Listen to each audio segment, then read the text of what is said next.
Fair, ये आपकी हो गई सेकेंड लेयर हो गई स्ट्रेटोस्फेयर। ट्रोपोस्फेयर में आपका ज़्यादा कुछ नहीं है, यहाँ पे बादल बन रहे हैं और बादल है तो यहाँ पे बिजली नहीं बनी हुई है, हम बिजली बना देते हैं, यहाँ पे साथ में बिजली बन रही है और यहीं पे से बारिश हो रही है और जो आपका हॉट एयर बलून्स होते हैं वो यहीं तक उड़ते हैं, मतलब जो आपके हॉट एयर बलून्स की उड़ने की जो क्षमता होती है वे ऊपर ट्रोपोस्फेयर तक ही उड़ते हैं, उससे ऊपर नहीं जा सकते हैं।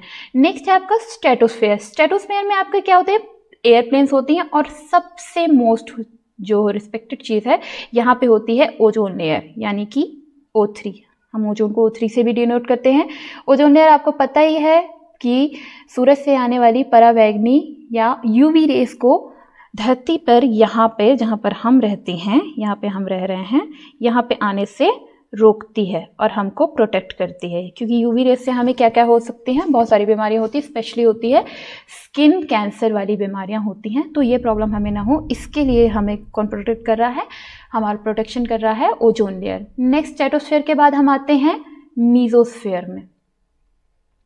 तो मीजोस्फेयर जो है आपका ये लगभग 32 से लेकर 85 माइल्स तक है, यानी कि 50 से लेकर 85 किलोमीटर तक फैला हुआ है, जिसका ऑन एन एवरेज होता है 5 डिग्री फ़ारेनहाइट से -84 डिग्री फ़ारेनहाइट तक। नेक्स्ट आपका यहाँ पे क्या होता है, जो मीटीरियोस आप देख रहे हैं, जो उल्कापिंड होती हैं, ये जो आपके बाहरी ब्रह्मांड से उल्कापिंड जो टूट टूट कर गिरती हैं, जो पृथ्वी के वायुमंडल में आते आते पृथ्वी के वायुमंडल में प्रवेश तो कर जाती हैं, लेकिन ट्रोपोस्फेयर तक यानी कि हम तक नहीं पहुंच पाती और ये मीजोस्फेयर में ही आकर जल जाती हैं और यहीं पे नष्ट हो जाती हैं।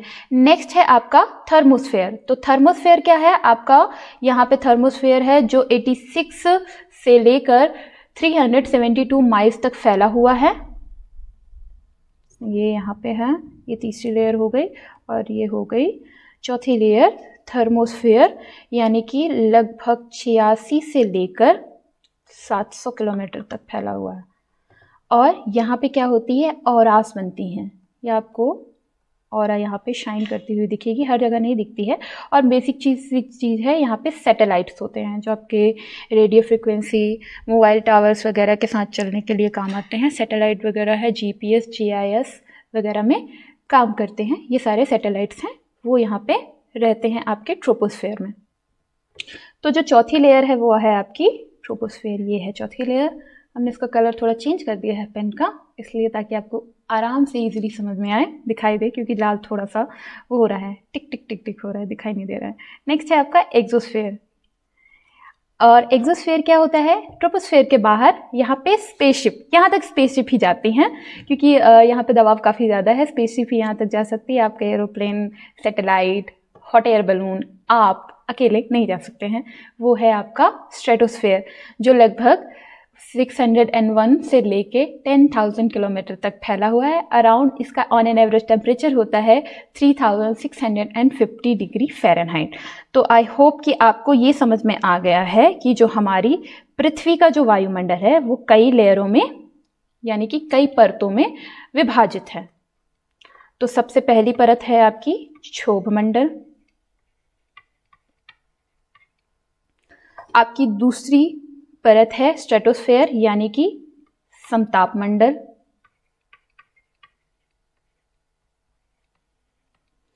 नेक्स्ट है आपका मीजोस्फेयर यानी कि मध्य मंडल, और उसके बाद है आपका थर्मोस्फेयर यानी कि नाम से जाहिर है थर्मो यानी कि ताप मंडल। उसके बाद है आपका ताप मंडल के बाद है बाह्य मंडल, मंडल बाहर है। इसके ही बीच में आपका होता है आइनोस्फेयर, वो हम आपके साथ बाद में डिस्कस करते हैं। नेक्स्ट क्वेश्चन के ऊपर चलिए हम नेक्स्ट क्वेश्चन स्टार्ट कर देते हैं। तो हमारा पहला क्वेश्चन है, ये हमने इंग्लिश और हिंदी दोनों में रखा है ताकि आपको कोई दिक्कत ना हो। जो भी इंग्लिश वाले हैं वो आप इंग्लिश वाले क्वेश्चन की तरफ फोकस करिएगा, और जो हिंदी वाले हैं वो हिंदी से लिखा हुआ है, आप हिंदी की तरफ फोकस कर लीजिएगा, या फिर आप दोनों मिक्स करके इंग्लिश में कर सकते हैं, कोई समस्या नहीं है।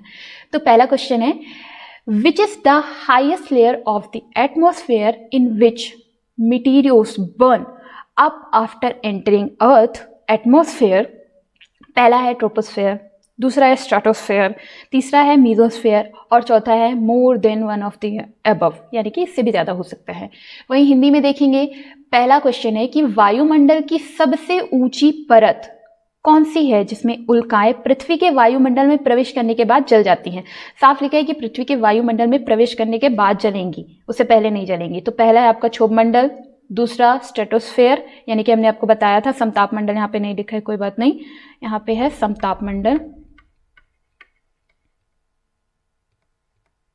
नेक्स्ट है मीजोस्फेयर, यानी कि मध्य मंडल, मध्य मंडल। नेक्स्ट है लास्ट वन, उपरोक्त में से कोई भी नहीं या फिर एक से अधिक, जो भी आप समझ सकते हैं। तो हमने आपको पहले ही बता दिया है कि जो ट्रोपोस्फेयर है वो कहाँ है, हम जहाँ पे हैं।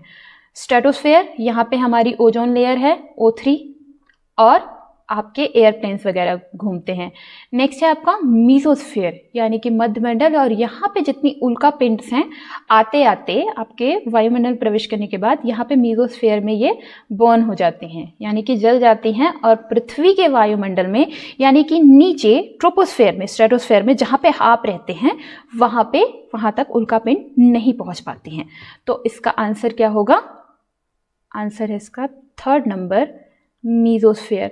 अच्छा, एक है यहाँ पे महाराष्ट्र में, इंडिया में एक लेक है जो उल्का पिंड के गिरने से बनी है। अगर आप में से किसी को भी इसका आंसर पता है तो प्लीज़ कमेंट बॉक्स में हमें लिख के बताइएगा कि इंडिया में, हमने बता दिया आपको महाराष्ट्र में है, तो महाराष्ट्र में कौन सी लेक है जो उल्का पिंड के गिरने से बनी है। और एक और बात, ये एक रामसर साइट भी है। नेक्स्ट है सेकंड क्वेश्चन पे हम आएंगे, which of the following statement about the ionosphere is not correct. ठीक है, क्वेश्चन को बहुत ध्यान से पढ़िएगा क्योंकि कई बार ट्रिकी हो जाता है, नॉट को हम देखते नहीं हैं और भूल जाते हैं या फिर मिस हो जाता है जल्दी जल्दी में, कोई बड़ी बात नहीं है। इज करेक्ट, पहला है it contain charge particles, second है it is ionised by solar and cosmic radiation, third one is it is located immediately above the stratosphere and fourth one is none of the above।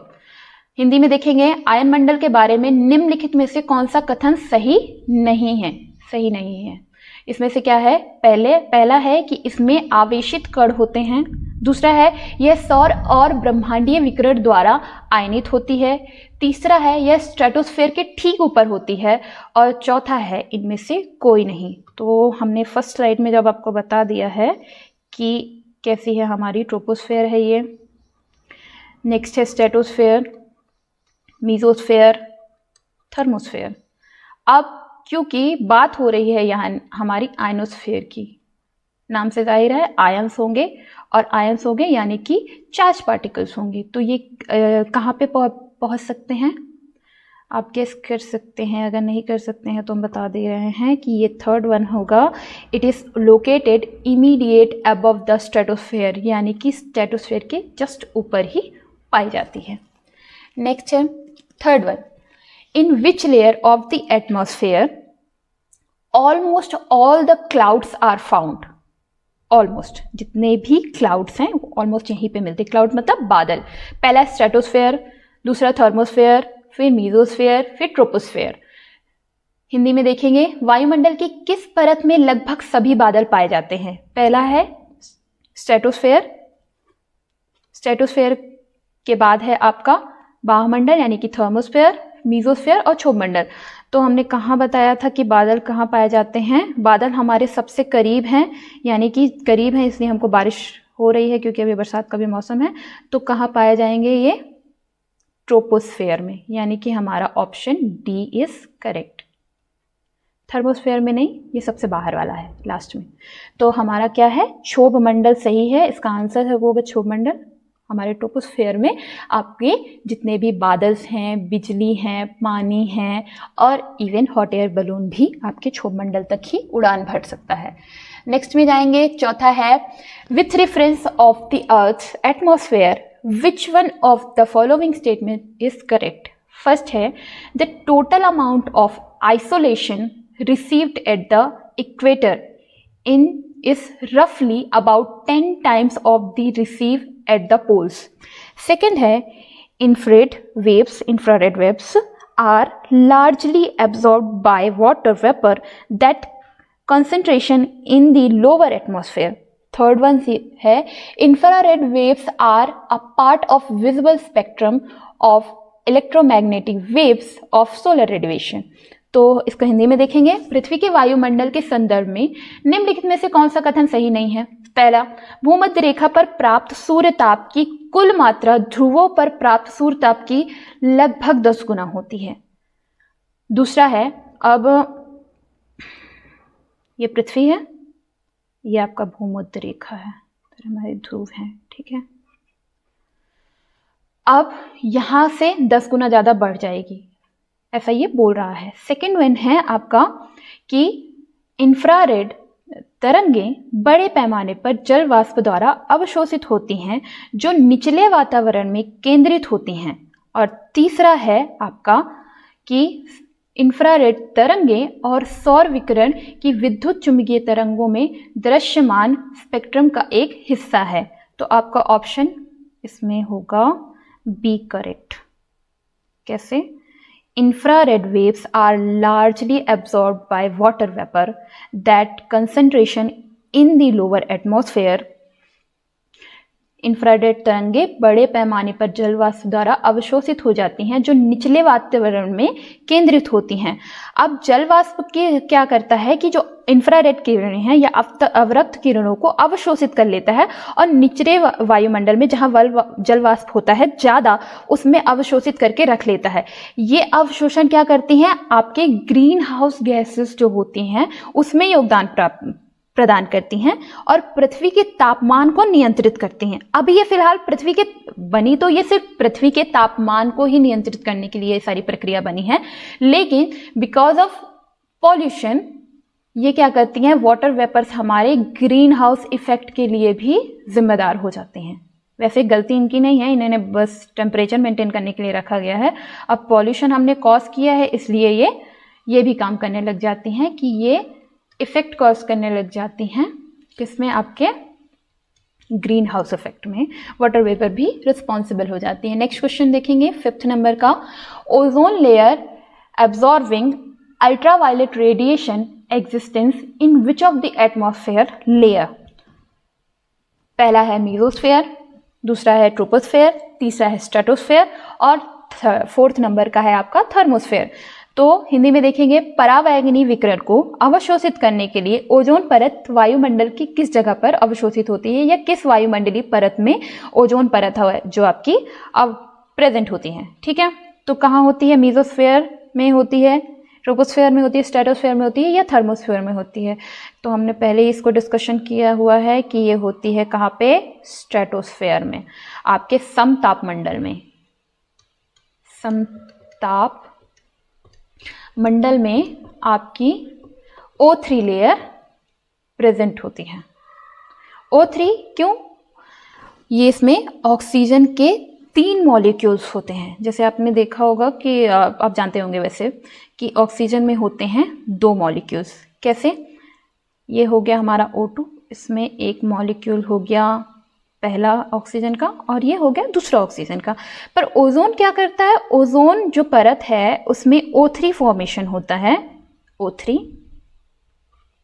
जिसमें double bond O होता है यानी कि oxygen molecules होता है और single bond होता है कोऑर्डिनेट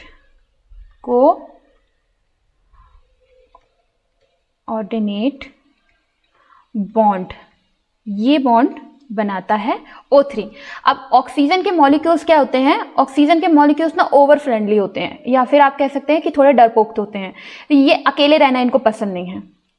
तो जब पृथ्वी की लेयर पे, ये पृथ्वी की वायुमंडल से पृथ्वी में जब सूरज से अल्ट्रावायलेट रेस आएंगी, यूवी रेस, ठीक है, यूवी रेस आ रही हैं और यूवी रेस क्या करेंगे? आपके ऑक्सीजन मॉलिक्यूल को, O2 मॉलिक्यूल्स को तोड़ देंगी।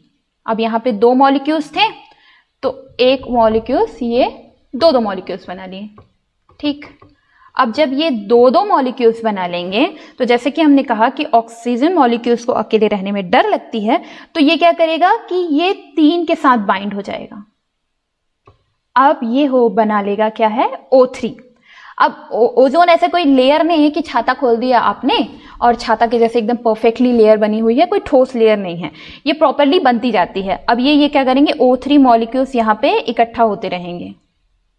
आपके स्ट्रेटोस्फेयर में जाके सारे O3 मॉलिक्यूल्स एक लाइन से एक बराबर इकट्ठा हो रहे हैं। तो ये अगर आप फॉर्मूले के हिसाब से बात करेंगे तो O3 क्या करेगा, सॉरी O2, यहाँ पे O2 होगा। O2 क्या होगा, अल्ट्रावायलेट यूवी रेस की वजह से ऑक्सीजन को 2 मॉलिक्यूल्स में ब्रेक कर देगा। अब O2 जब एक मॉलिक्यूल्स एक और लेगा, एक एक्स्ट्रा मॉलिक्यूल्स के साथ जुड़ जाएगा और बनाएगा O3। और आपने ये भी अभी सुना होगा कि ओजोन लेयर में हो रहा है छेद, यानी कि ओजोन लेयर आपकी डिप्लीट हो रही है। तो क्या होता है कि जो CFC होता है, ये हमारा CFC चाचा आ गए हैं, ये हैं हमारी O3 के दोस्ती को तोड़ने वाले, ये तोड़क हैं। तो ये क्या कर देते हैं, आपकी O3 लेयर को ब्रेक डाउन कर देते हैं, ये टूट जाती है। ये यहाँ पे बेचारे फिर से अलग अलग हो गए। इसके टूटने की वजह से यहाँ पे क्या होते हैं, आपके ओजोन में छोटे छोटे छोटे छोटे छेद बनने लग जाते हैं। अब ऑब्वियसली क्योंकि ये कोई ऐसा तो है नहीं कि इकट्ठा लेयर बनी हुई है, ये सारे आपने यहाँ पे देखा ओजोन यहाँ पे इकट्ठा हो रहे हैं और इकट्ठा बन के ये लेयर फॉर्मेशन कर रहे हैं। अब जब लेयर फॉर्मेशन कर रहे हैं यहाँ पे, और ये हमारे CFC जी आ रहे हैं, नीचे से जा रहे हैं, सॉरी हम फैला रहे हैं ना, CFC ऊपर से थोड़ी ना जा रही है, तो यहाँ पास से ये करेंगे छेद और यहाँ पे वेलकम करेंगे अल्ट्रावायलेट रेस के आने का, कहेंगे तुम भी आओ, और यहाँ पे ये फैल रही। तो आई होप आपको अंडरस्टैंड हो गया होगा। नेक्स्ट है 6 नंबर का question, the life about mesosphere and is a region in which temperature increase in high. पहला stratosphere, option second exosphere, option third thermosphere, option D troposphere.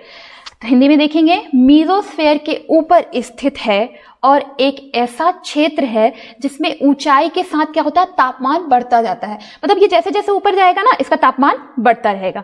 तो क्या है ये, पहला स्ट्रेटोस्फेयर समतापमंडल, एक्सोस्फेयर बहिर्मंडल, थर्मोस्फेयर आपका तापमंडल, और लास्ट में है ट्रोपोस्फेयर। तो क्योंकि हाइट के हिसाब से तापमान बढ़ रहा है ना, जैसे जैसे आप ऊपर जाते जाएंगे तापमान बढ़ता जाएगा। तो सबसे पहले ट्रोपोस्फेयर को हटा दीजिए क्योंकि ये सबसे पहले पड़ रहा है, ऑब्वियसली ये नहीं बढ़ाने वाला है आपका तापमान।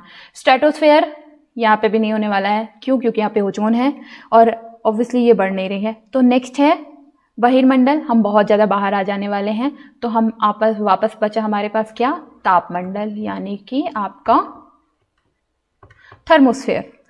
तो क्या होता है, थर्मोस्फेयर में क्या होता है, इलेक्ट्रिकली चार्ज जो पार्टिकल्स होते हैं वो आयंस को चार्ज कर देते हैं, ठीक है, इलेक्ट्रिक चार्ज पार्टिकल्स।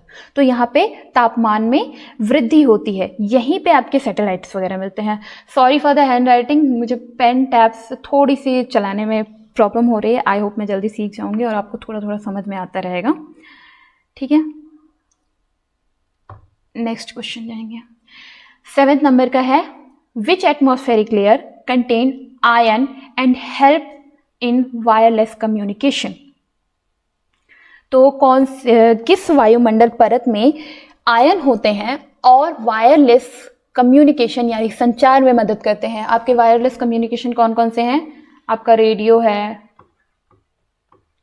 टीवी, आपका फोन, मोबाइल, सब वायरलेस हैं, ब्लूटूथ वगैरह सब कुछ। तो इसमें कौन कौन से है ऑप्शन हम देखेंगे, पहला है मीजोस्फेयर, दूसरा है थर्मोस्फेयर, तीसरा है ट्रोपोस्फेयर और चौथा है स्ट्रेटोस्फेयर। तो इससे पहले वाली क्वेश्चन में 6 क्वेश्चन में हमने डिस्कशन कर लिया था कि जो इलेक्ट्रिकली चार्ज पार्टिकल्स होते हैं वो कहाँ पे मिल रहे हैं, हमारे थर्मोस्फेयर में हो रहे हैं, मिल रहे हैं। और इलेक्ट्रिक वेव्स को यहाँ से वहाँ तक जाने के लिए अब क्या है, इलेक्ट्रिक वेव्स क्या करेंगी, अब इनके पास कोई जाने का साधन तो है नहीं, तो ये जो चार्ज मॉलिक्यूल्स होंगे ना, चार्ज मॉलिक्यूल्स या एटम्स इसके ऊपर बैठ जाएंगे और एक जगह से दूसरी जगह ट्रैवल करेंगे, क्योंकि इनके पास ना ओला है ना बाइक है। तो ये जो आपके चार्ज मॉलिक्यूल्स हैं वो इसी तरीके से एक दूसरे के साथ ट्रैवल करेंगे, मिली जुली सरकार चला रहे हैं। तो ये आपका हो गया option number second, thermosphere. Next question है question number 8, which is the highest layer of the atmosphere in which meteors burn up after entering earth atmosphere. वायुमंडल की सबसे ऊंची परत कौन सी है जिसमें उल्कापिंड पृथ्वी के वायुमंडल में प्रवेश करने के बाद जल जाते हैं? ठीक है, तो पहले हमने इससे पहले भी पढ़ा है कि मीजोस्फेयर में जलते हैं। ठीक है, अब मीजोस्फेयर में ऐसा नहीं है कि एक बड़ा सा 10 किलोमीटर का उल्कापिंड आया, कोई एक उल्कापिंड नहीं आया, इसके साथ छोटे छोटे छोटे छोटे छोटे छोटे छोटे छोटे ये अपने भाई बहनों को लेके जाता है, इकट्ठा नहीं आया, एक अकेला नहीं घूमना है इसने। तो ये क्या करेगा, जब एक उल्कापिंड आए तो इसके साथ साथ एक्स्ट्रा उल्कापिंड भी आ जाते हैं। तो क्योंकि आपके थर्मोस्फेयर में पहले से बहुत ज़्यादा हीट है, टेम्परेचर भी हाई है, सॉरी यहाँ पे पहले से काफ़ी हीट है, तो जो उल्कापिंड होंगी पहले तो कुछ यहीं पे बर्न हो जाएंगी। ठीक है, तो आप मान सकते हैं कि उल्कापिंड को जो बर्न करने का या उसको जलाने का पहला काम जो है प्रोटेक्शन जो है, पहला लेयर, यानी कि आप ऐसा मान सकते हैं कि अगर किसी के घर में चोर घुस गया है तो पहले जो मेन गेट पे पहरेदार है यानी कि अपने प्यून भैया हैं, उन्होंने ही पहले इसको आक्रमण कर दिया और सारे उल्कापिंड को थर्मोस्फेयर में मारने की कोशिश करी।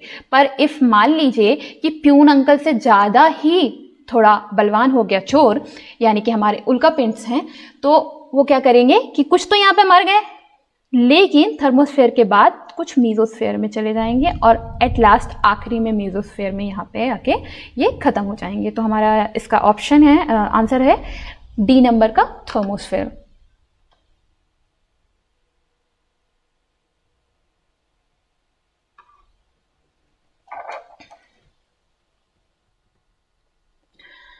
ठीक है, तो हम अब नेक्स्ट क्वेश्चन करते हैं, क्वेश्चन नंबर 9।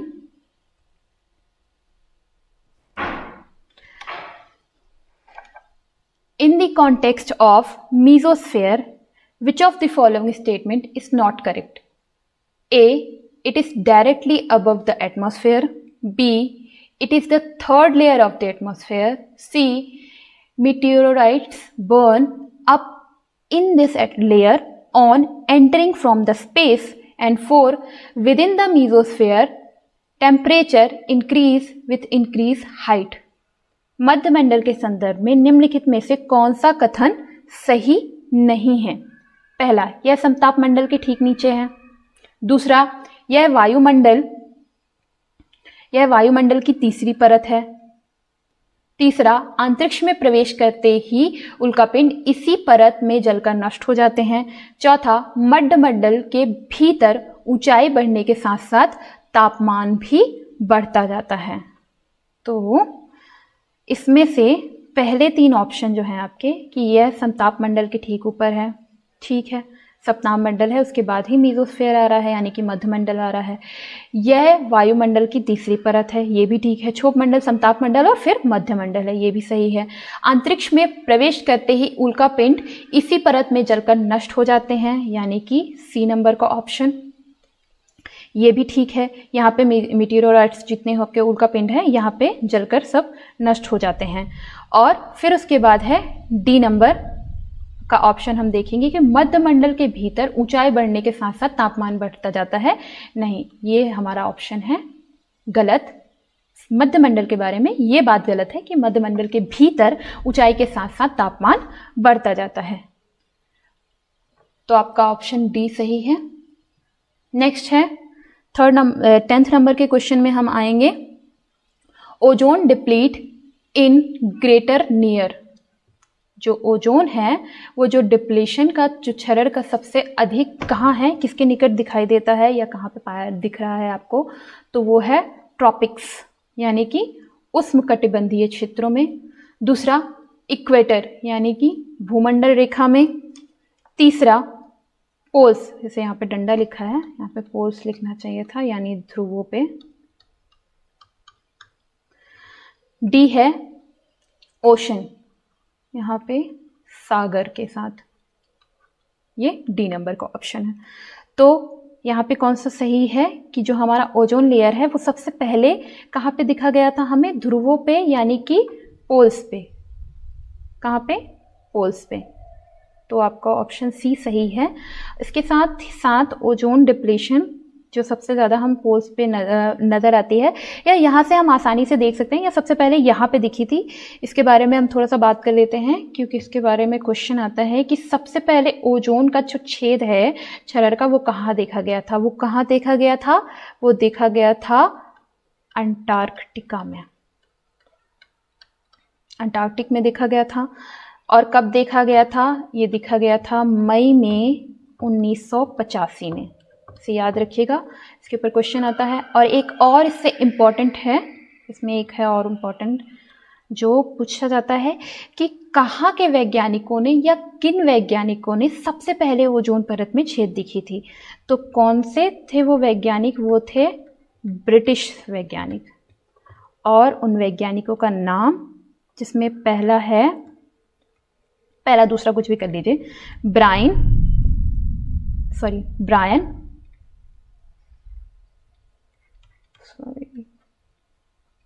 इसका नाम है ब्रायन गार्डनर। और दूसरे वैज्ञानिक हैं हमारे जॉनथन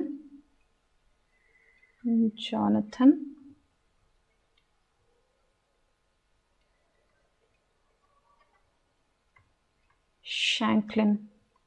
ठीक है, तो इन दोनों ने सबसे पहले ओजोन परत में जो छेद हो रहा है उसके बारे में लोगों को बताया था, पूरी दुनिया को बताया था। कब बताया था, मई 1985 में। इन्होंने कहा कि देखिए ओजोन परत में छेद हो रहा है धीरे धीरे और हमें इसे बचाना है। इसी के साथ हम नेक्स्ट क्वेश्चन में चलेंगे। Question number 11, which is the second most abundant gas in the earth atmosphere. पहला हाइड्रोजन, दूसरा ऑक्सीजन, तीसरा नाइट्रोजन और चौथा कार्बन डाइऑक्साइड। पृथ्वी के वायुमंडल में दूसरी सबसे प्रचुर मात्रा में पाई जाने वाली गैस कौन सा है, मतलब जो सबसे मात्रा में, मतलब आपके पास है वो पाई जाती है प्रचुर मात्रा में। तो आपका जो पृथ्वी है ये, तो इसमें सबसे ज़्यादा परत कौन सी, सबसे ज़्यादा जो गैस है, जो दूसरी सबसे ज़्यादा गैस है वो कौन सी पाई जाती है। तो सबसे पहले हम बात करेंगे 78%। कौन है ये है हमारे नाइट्रोजन।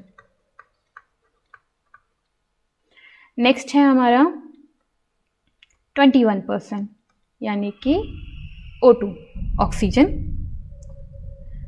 फिर है, थोड़ा सा लेते हैं, वैसे थोड़ा ज़्यादा हो गया,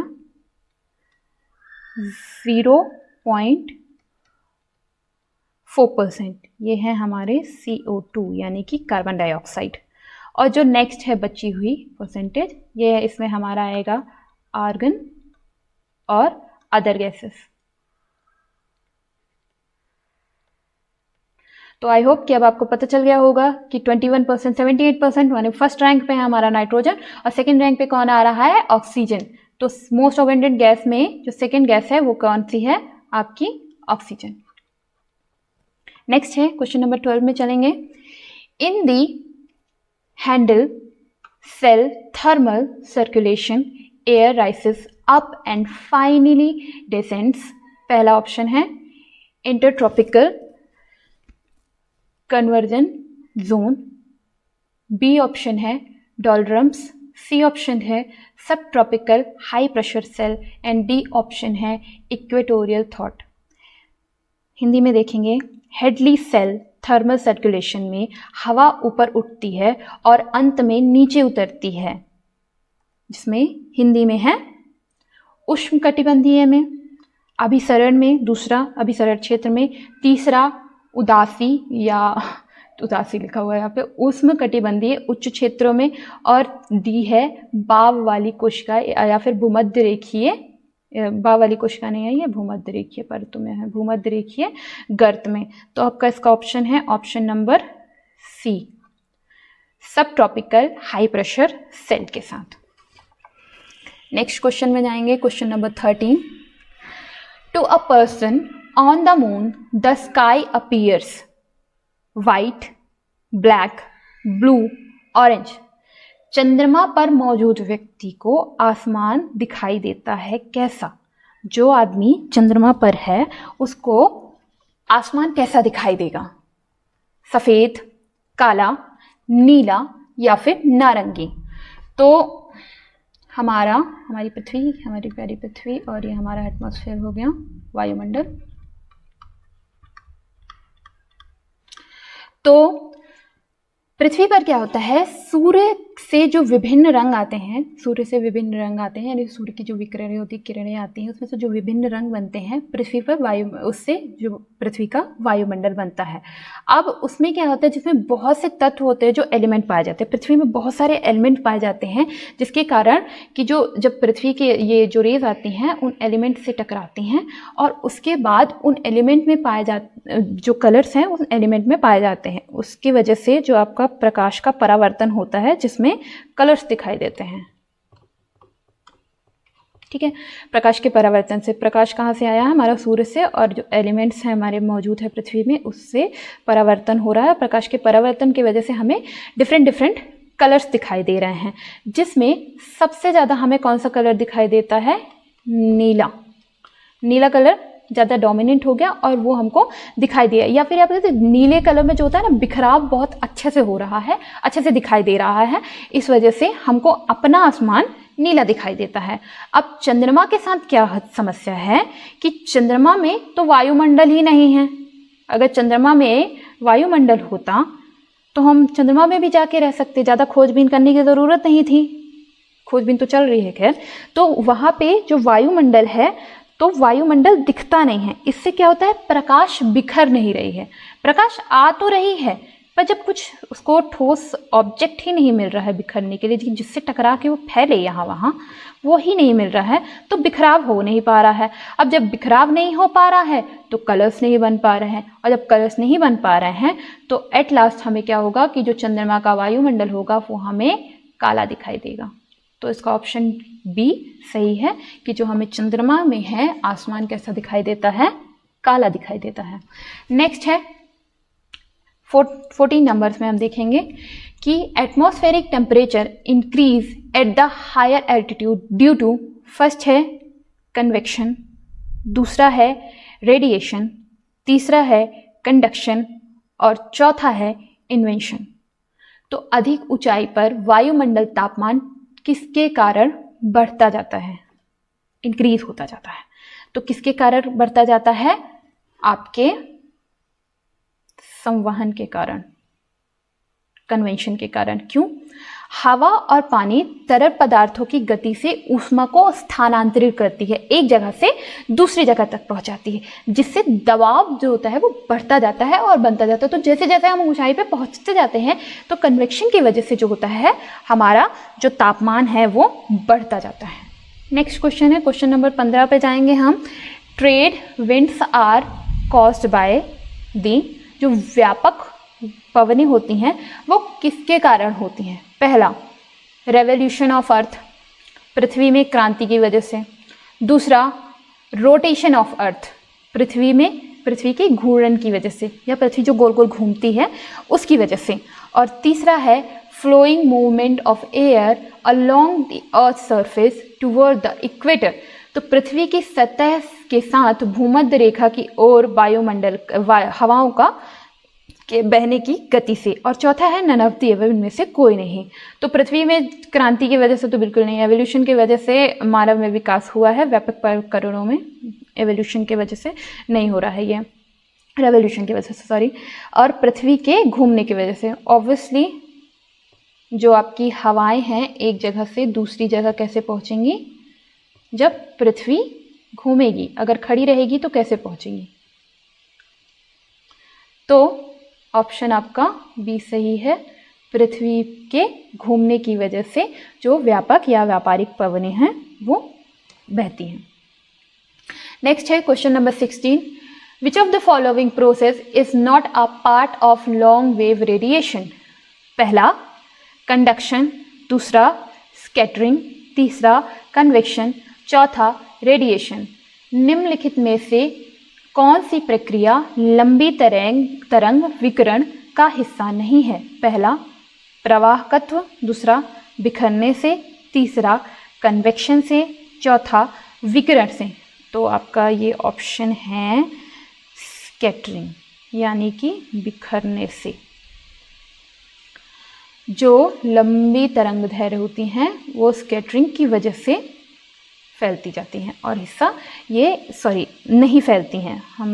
हम खुद ये ऑप्शन गलत बता दें, बोल रहे हैं क्वेश्चन कि इसमें विकिरण का हिस्सा नहीं है। कंडक्शन होगा, कन्वेक्शन भी होगा, और जो हमारी सूर्य से आने वाली किरणें होंगी उसमें रेडिएशन भी होगा, पर बिखराव नहीं होगा। ठीक है, स्कैटरिंग नहीं होगी, नेक्स्ट है आपका 17 number, humidity on the air, हवा की नमी। ए नंबर है increases with the increase in atmospheric temperature. B, decrease with the increase in atmospheric temperature. C, is not affected by the changes in atmospheric temperature. D, does not show any consistent behavior with the changes in atmospheric temperature. तो A है वायुमंडल, हिंदी से देखेंगे। ए में है वायुमंडलीय तापमान में वृद्धि के साथ वृद्धि होती है हवा की नमी में, या फिर वायुमंडलीय तापमान में वृद्धि के साथ कमी हो जाती है हवा की नमी में। तीसरा देखेंगे वायुमंडलीय तापमान में परिवर्तन से प्रभावित नहीं होती हैं। वायुमंडल का तापमान कैसा भी रहे, हवा की नमी एक जैसी होती है। यह चौथा, वायुमंडलीय तापमान में परिवर्तन के साथ कोई सुसंगत व्यवहार नहीं दिखाई देता है। तो आपका इसका ऑप्शन है ऑप्शन नंबर बी सही है। क्यों? जो वायुमंडलीय तापमान में जो वृद्धि के साथ साथ कमी आने लग जाती है हवा की नमी में। कैसे? अगर तापमान में वृद्धि होगी, जैसे आप देखेंगे कि सर्दियों में जो वायुमंडल का तापमान होता है वो कम होता है, बरसात में ह्यूमिडिटी बहुत ज़्यादा होती है, हवा में नमी होती है और गर्मी नहीं होती है। और वैसे ही अगर आप गर्मी में देखेंगे कि जैसे जैसे गर्मी बढ़ती जाती है, तापमान में वृद्धि होती जाती है, वैसे वैसे जो हवा में नमी है कमी होती जाती है। जैसे मान लीजिए कि कहीं पे अगर पानी स्प्रेडेड है या आपका कपड़ा सूख रहा है, गीले कपड़े हैं, तो जैसे जैसे उसमें धूप पड़ती जाएगी वो जल जो होगा वो वाष्प के साथ उड़ता जाएगा, यानी कि कपड़े में जो नमी होगी वो कम होती जाएगी, वो सूखता जाएगा, और जो आपका कपड़ा सूखता जाएगा उसके बाद और ये हो किसके रहा है वजह से हो रहा है? वायुमंडल में तापमान की वृद्धि की वजह से हो रहा है। मतलब जब धूप है, तापमान ज़्यादा है, तभी आपके कपड़े सूख रहे हैं। जब अगर आप बरसात में आप देखेंगे तो आपके कपड़े डेली लेट सूखते होंगे, क्योंकि यहाँ पे तापमान में हमारी कमी है। नेक्स्ट देखेंगे हम 18 नंबर का question, which one of the following local wind is not characterize hot and dry. अब इसमें ध्यान रखने वाली बात है, मैं भी ध्यान रखूंगी कि इसमें लिखा है नॉट। पहला है सिरोको, दूसरा है मिस्ट्रल, तीसरा है खामिस और चौथा है चिनूक। निम्नलिखित स्थानीय हवाओं, जो हवाओं का जो स्थानीय नाम होगा ना उसके बारे में बात हो रही है। स्थानीय हवाओं में कौन सी विशेष रूप से गर्म और शुष्क नहीं है? गर्म और शुष्क नहीं है। तो हम इसमें एक एक के बारे में बात कर लेते हैं। जो सिरोसिस हवा है, सिरोसिस ये सहारा मरुस्थल में होती है। जो हमारा सहारा का रेगिस्तान है वहाँ पे ये हवाएं चलती हैं और भूमध्य सागर की ओर गर्म हवाएं जाती हैं। फिर है हमारा मिस्ट्रॉल। मिस्ट्रॉल क्या होता है? ये हवाएं इसकी जो होती हैं ये ठंडी हवाएं होती हैं, ठंडी। और ये कहाँ होती है? ये रोन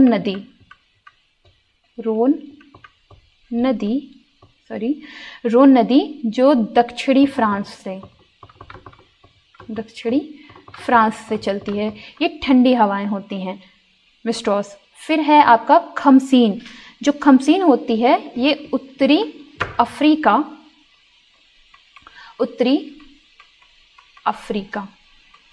ठीक है, से और अरब प्रायद्वीप, अरब में चलती है ये। तो ये ठंडी है और ये होती है गर्म और शुष्क होती है। फिर आपका है चिनूर। चिनोर क्या होता है, पर्वतीय ढलान के साथ साथ, ये पर्वत है और इसमें ढलान के साथ साथ ये हवाएं चलती हैं और ये भी होती हैं गर्म और शुष्क, और ये कहाँ चलते हैं, यूएसए में रॉकी पर्वत श्रृंखलाओं के आसपास। तो हमसे पूछा क्या गया है कि स्थानीय हवाओं का नाम बताइए जिसमें जो कैरेक्टरिस्टिक है वो गर्म और शुष्क नहीं है, मतलब ड्राई और हॉट एयर नहीं है। तो हमने देखा कि जो हमारा सिरेको है ये सहारा रेगिस्तान में चल रहा है, मतलब कि ये गर्म है। जो मिस्ट्रॉस है ये ठंडा है, तो हमारा ऑप्शन जो आंसर है वो भी है क्या, मिस्ट्रॉस, मिस्ट्रॉल, ये है हमारा ऑप्शन। जो खमसीन है ये भी अफ्रीका, उत्तरी अफ्रीका और अरब में चल रही है और शुष्क और गर्म हवा है। और जो चिनूर है वो भी आपका यूएसए रॉकी पर्वत की श्रृंखलाओं के सहारे चलती हैं और ये भी गर्म और शुष्क हैं। दूसरे क्वेश्चन में आते हैं। नेक्स्ट क्वेश्चन में हमारे क्वेश्चन नंबर 19 में, और आपका क्वेश्चन नंबर 19 है कि which of the following layer of the atmosphere has high concentration of ions. पहला है स्ट्रेटोस्फेयर, दूसरा है एक्सोस्फेयर, तीसरा है थर्मोस्फेयर और चौथा है ट्रोपोस्फेयर। वायुमंडल की निम्नलिखित परतों में से किस परत में आयन की सांद्रता ज़्यादा है। तो हमने पहले ही बता दिया था, स्ट्रेटोस्फेयर मतलब याद रखना है ओजोन, बहिर्मंडल ये बाहर ही निकल गया। फिर थर्मोस्फेयर, थर्मो यानी कि ताप, और ताप से आप को रिलेट कर सकते हैं आयंस को, क्योंकि ये ताप होते हैं या चार्ज्ड होते हैं, ठीक है, चार्ज पार्टिकल्स होते हैं। और फिर है आपका ट्रोपोस्फेयर, यानी कि इसमें नहीं होंगी। तो आपका 19 नंबर का आंसर है तापमंडल, यानी कि बाह्य वायुमंडल या तापमंडल या बाह्य वायुमंडल, जो भी आप बोलना चाहें। ये तो आपका 19 का आंसर है थर्मोस्फेयर। नेक्स्ट है question number 20। Which of the following instrument is used for measuring moisture containing air. पहला है हाइड्रोमीटर, दूसरा है हाइग्रोमीटर, तीसरा है हिप्सोमीटर और चौथा है साइक्लोमीटर। हवा में नमी की मात्रा को नापने के लिए हम कौन से उपकरण का यूज़ कर सकते हैं। तो आपका जो हाइड्रोमीटर होता है, हमारे चैनल पे आपको पहले बायोलॉजी के फर्स्ट वीडियो में आपको देखने को मिला होगा कि कौन से उपकरण से क्या नापा जाता है। नहीं, अगर आपने नहीं देखा होगा तो आप प्लीज़ फिर चेकलिस्ट प्लेलिस्ट चेक करिएगा और उसमें देखिएगा, उसमें आपको डिस्क्रिप्शन मिल जाएगा। फिलहाल हम बात करते हैं कि आपका जो हाइड्रोमीटर होता है ये क्या करता है, द्रवों की सांद्रता, द्रवों के घनत्व को मापता है। ये द्रवों के घनत्व को माप दिया।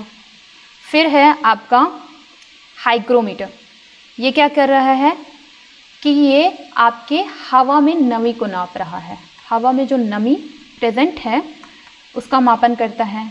चौथा है हिप्सोमीटर, आपका जो हिप्सोमीटर है ये ऊंचाई को मापता है, ऊंचाई मापता है, यानी कि अगर ये पृथ्वी का तल है तो यहाँ से ऊंचाई मापता है। मोस्ट ऑफ टाइम पेड़ों की ऊंचाई मापने के लिए इसको यूज़ किया जाता है, ये ज़्यादा इजी पड़ता है। और है फिर हमारा साइक्लोमीटर, जो साइक्लोमीटर क्या करता है, ठोस वस्तुओं की मात्रा का घनत्व मापता है। क्या है, ठोस वस्तुओं की मात्रा का घनत्व, मात्रा और उसका घनत्व, मात्रा के साथ साथ उसका घनत्व भी मापता है। तो आपका 20वां नंबर का ऑप्शन क्या है, आंसर क्या है, सही है हाइग्रोमीटर। जो आपका हाइग्रोमीटर है वो आपकी हवा में जो प्रेजेंट नमी है उसको नापता है।